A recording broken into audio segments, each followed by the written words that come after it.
تکلیف آتی تھی۔ حضرت رابعہ بصریہ جب تک زندہ رہی تب تک بیمار رہی۔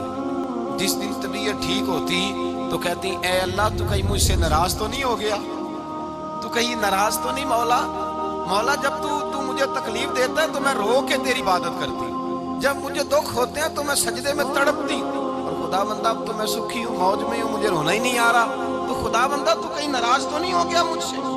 دکھ تو اچھے ہوتے ہیں، دکھ تو پیارے ہوتے ہیں۔ ہمیں اگر کوئی بندہ پوچھ لینا کہ بھائی کبھی کوئی خاص بات تو سناؤ، تو ہم جو ساری زندگی سکھ کے ساتھ سوئے ہوتے ہیں وہ بات نہیں سناتے، وہ جو ایک رات درد سے نیند نہیں آتی اس رات کا قصہ سناتے ہیں، کہتے ہیں وہ میرے الٹے دانت میں درد تھا تو میں ساری رات سو نہیں سکا۔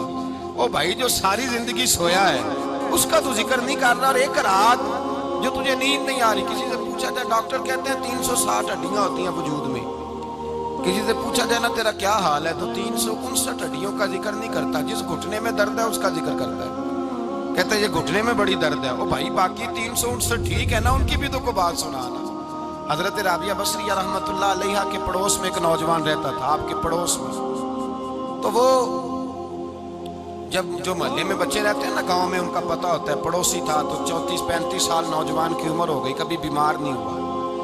ایک دن اس کی طبیعت علیل ہوئی، سر میں درد ہوا تو اس نے پٹی باندھ لی سرخ رنگ کی، باہر نکل کے آیا، حضرت رابعہ بصریہ علیہ رحمہ نے دیکھا تو فرمانے لگے بیٹے خیر ہے؟